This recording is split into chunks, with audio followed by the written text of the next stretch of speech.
Hello students, today we are doing close to class physics unit 3 magnetic field due to a current carrying very long circular cylinder। ठीक है, हमने एक cylinder लेना है और उस पर हमें मैग्नेटिक फील्ड फाइंड आउट करना है, हमें उस पॉइंट्स को। So suppose students I have to take a cylinder like that, suppose this is the shape of cylinder also, so I have to take like a cylinder that thing. So here see this is the surface whose radius is r, okay, and at the center point this is the axis at where the current is passes. So we can say this is the radius, that is r, or the radius that is capital R. So the point at where we have to find out the magnetic field, the point may be outside and the point may be inside, so we have to consider both the cases. Okay students, so first of all I have to consider that the cylinder where we want to magnetic field, suppose the point is P at here, so this is the cylinder and this is the point P. Okay, so I have to consider a cylinder whose radius is r, standard cylinder. First in first case I have to put the point outside, so I make a circle, okay, because we know that in that case the magnetic field is form a concentric circles. So here the r, that is the point from this to this, so in this case the r that is greater than this. Okay, so I have to consider it here infinite long cylinder and radius r with xy, be the magnetic field in the form of circle lying on axis of cylinder. So case 1 when p is lying outside the cylinder, जब p उसके बाहर है तो हम उसको कहाँ पे consider करेंगे? So students we know that P dot dl in the same direction, so when we apply circular law we know that P dot dl is equal to bl cos theta, so theta is 0 at here, cos 0 is equal to 1, so B dot dl cos theta that is equal to mu naught I, so B dot dl is equal to mu naught I. So when we find out the integration of dl, so small dl on a circle become a circumference like this, small dl, when they are become collected then it become a 2 pi r, that is the radius is r. This is the ampere loop that we have to make on the cylinder. Okay, so we have to find out b, so that is equal to mu naught I, 2 pi r नीचे आ जाएगा. So this is the answer, that is at here we can see b is inversely proportional to r.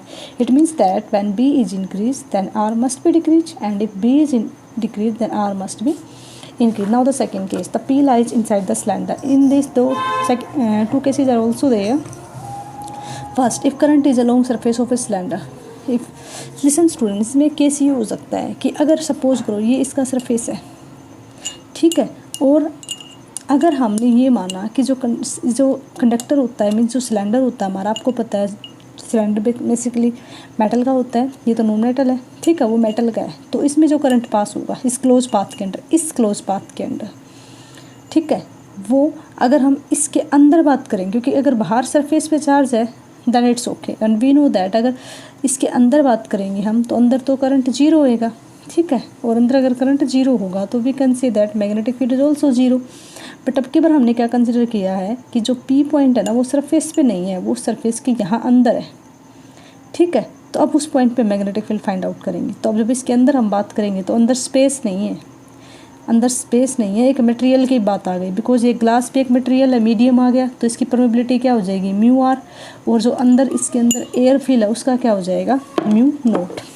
सो अगर suppose कर लो हम पूरा इसमें है ना cylinder में करंट को डिस्ट्रीब्यूट कर देते हैं, तो हमारा आई डैश हमने करंट लेना है, तो एल क्या हो जाएगा इसका कंप्लीट लूप, तो आई डैश यहाँ पे क्या हो जाएगा, एक तो इस पर स्टैंडर्ड सिलेंडर की वजह से होएगा आई बाई पाई आर स्केयर, और जो हमने लिया है वो हो जाएगा इसका लूप पाई आर स्केयर। देखो स्टूडेंट्स को आप इसको ऐसे समझो, ये जो कंप्लीट है इसका बनेगा पाई आर स्केयर, और जो अंदर छोटा सा हमने लिया है इतना छोटा सा सर्कल वो क्या बनेगा, वो बनेगा स्मॉल पाई आर स्केयर, ठीक है, तो ये हो जाएगा आपका current. Okay students, so now we have to do using Ampere circular law, ठीक है। यहाँ पे देखो आप इसके 3 केस बनेंगे, एक बार तो हो सकता है कि आपने ये जो आर लिया है वो इसके अंदर हो, एक बार हो सकता है कि आर इसके ऊपर हो पी पॉइंट, एक बार पी बाहर होगा, तो एक केस में आर इससे बड़ा हो जाएगा, एक केस में इससे छोटा हो जाएगा, एक केस में इसके इक्वल हो जाएगा। तो बी डॉट डी एल लगा देंगे mu naught mu are i dash mu r, आपको पता चल गया जो हमने अंदर मीडियम भरा उसके लिए लिए परमेबिलिटी, तो वहीं जीरो एंगल है, कोस 0 1 हो जाएगा mu naught mu are i dash के लिए हमें पता है, हम इसको पुट कर देंगे 2 pi R B two pi R ये हमने आइडियल को बनाया है, mu naught mu R into I R square by are square. ठीक है, यहाँ पे आर से आर कैंसिल आउट हो जाएगा, mu naught mu are I two pi R square, तो mu naught mu are I R two pi R square. तो यहाँ से आपने क्या नोटिस किया कि यहाँ पे तो B directly proportional to R आ गया। तो अगर वो पी पॉइंट जिस पे हम मैग्नेटिक फील्ड फाइंड आउट करना चाहते हैं, अगर वो पी पॉइंट इसके अंदर है तो हम क्या कहेंगे कि magnetic field is directly proportional to r, that is the radius. ठीक है, और अगर वो इसके बाहर है तो we can say that magnetic field is but inversely proportional to r. It means हम क्या समझ रहे हैं यहाँ से, हमें ये मतलब हम स्पेसिफाई कर पा रहे हैं कि सिलेंडर के केस में दो केस बनेंगे आपके। ठीक है, जब हम इसका ग्राफिकल रिलेशनशिप शो करेंगे तो हम ये कहेंगे कि अगर पॉइंट इनसाइड द सिलेंडर है तो we can say that is directly proportional to r, if the point is outside then we can say it is inversely proportional to 1/r। So it is the graph between magnetic field and r. Okay students, and maximum कब होगा, जब आपका जो point है वो surface of the solid cylinder के ऊपर होगा, और अगर मिनिमम होएगा तो point on the axis of the cylinder. So students, हम इसका एक क्वेश्चन कर लेते हैं। ओके ठीक, हम इसका एक क्वेश्चन ट्राई करते हैं।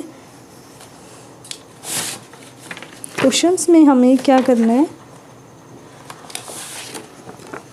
ओके सो हमें क्वेश्चन ट्राई करते हैं, उसके बाद हम इसको करेंगे। So here I have to take a question. अब मैंने क्वेश्चन सपोज करो एक क्वेश्चन लिया है, हमने एक सिलेंडर ले लिया है। ओके, हमने एक सिलेंडर लिया, स्टैंडर्ड सिलेंडर, और हमने उसमें आई करंट पास करा दिया। ये जो हमने आर लिया, आर मैंने आपको दे दिया 4 सेंटीमीटर, और हमने एक अंदर पी पॉइंट कंसिडर करा और ये आर मैंने दे दिया आपको 2 सेंटीमीटर, और हमने कहा कि आई इसमें से 2 एम्पियर पास हो रहा है। ठीक है स्टूडेंट्स, ओके सो मैं आपसे पूछ रही हूँ, बताओ इसमें बी कितना होगा।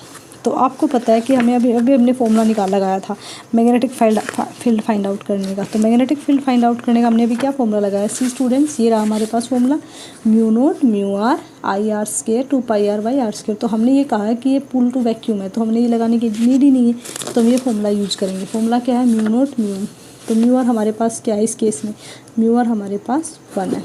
ओके, तो बी का फॉर्मूला क्या हो जाएगा, म्यू नोट अपॉन, अगर हम इसको 4π के टर्म में करते हैं तो ये क्या हो जाएगा, म्यू नोट अपॉन 2π इंटू में I r by are square. ठीक है, बट हमें ये पता है कि हमें इसके वैल्यू नहीं पता, तो हम इसके लिए क्या करेंगे, इसको 2 से मल्टीप्लाई और 2 से डिवाइड। वो क्यों कर रहे हैं अभी आपको बता देती हूँ, म्यू नोट अपॉन 4π इंटू में I r by are square. ठीक है, और इंटू में 2। तो स्टूडेंट्स इसकी वैल्यू हमें पता है क्या होती है, 10⁻⁷, इसलिए हमने इसको मल्टीप्लाई किया। आई कितना है 2 एम्पियर, छोटे वाला आर कितना है हमारे पास 2 सेंटीमीटर। ठीक है, और ये 2 ये आ गया। बड़े वाला आर हमारे पास कितना है, बड़े वाला आर हमारे पास है 4 सेंटीमीटर, उसका स्केयर है ना, तो 4 × 4। ठीक है, कैंसिल आउट कर दो, 2 × 2 = 4, 2 से 2 कैंसिल आउट, 2 × 2 = 4, तो ये कितना हो जाएगा 1/2 × 10⁻⁷ टेस्ला। ठीक है, और इसको हम क्या कह सकते हैं 0.5 × 10⁻⁻ Tesla. So students, I hope आपको सारा समझ आया होगा। बहुत इंपॉर्टेंट टॉपिक है और उसका न्यूमेरिकल भी आपको ज़रूर करना है। Thank you so much.